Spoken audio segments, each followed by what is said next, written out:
Hey guys! So, andito ako ngayon sa Hyatt, sa BGC. Naghihintay ako ng queue kasi may gig ako rito.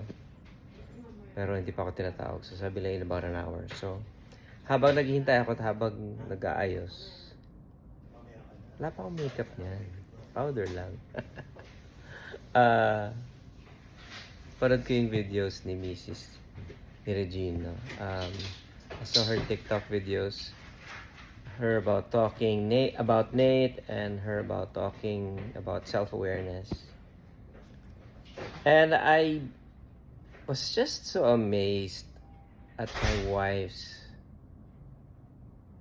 humility, candidness, and obviously her self-awareness.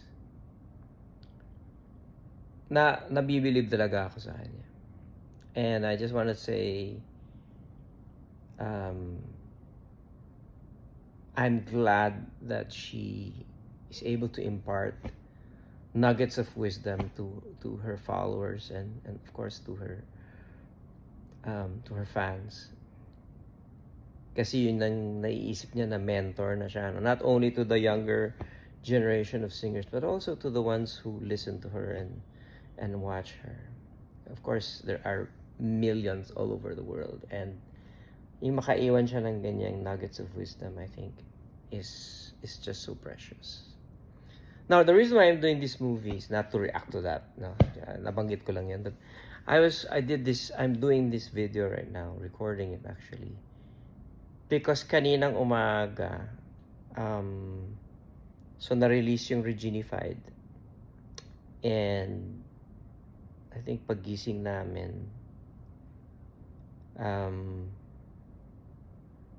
sabi niya, pakinggan natin yung Reginified. And nag-aayos ako nun dahil papunta na akong showtime na. So I was thinking, but I was listening. A lot of it I've listened to, I've heard it before. Some of it, parang na-refresh lang yung tenga ko. And I realized one thing. Aside from the fact that she is just an amazing singer. When you listen to her albums, most especially her EPs rather, most especially this one, it just has a soothing effect on you. Yung bang pag pinlay mo, makikinig ka talaga, obviously. Pero habang nakikinig ka, sari-saring damdamin ang pumapasok. Ang nararamdaman mo. And it's mostly just sheer, for me, it's joy for me. But when I listen to her, it's like, wow. It's joy because she's so amazing. Her vocals are amazing. Her musicality is, ako sa tingin ko, understated. Kasi ako, technician ako ni Regine. So, alam ko how she works in the studio. And her vocal stacking is second to none. I kid you not. Like, no, I don't wanna dare you to do it. Pero, pag hinimay-himay nyo yung vocal stacking niya, it's on point. Chords are amazing. The way she constructs backups. It's so imaginative. So, of course, because her vocals are so crisp, sarap pakinggan. Kaya yung mga backups ko sa mga kanta ko, siya pa rin gumagawa. And as her husband, and as her fan, and as her best friend, I continuously am amazed at what she can do. And yet, she's so humble about it. So today,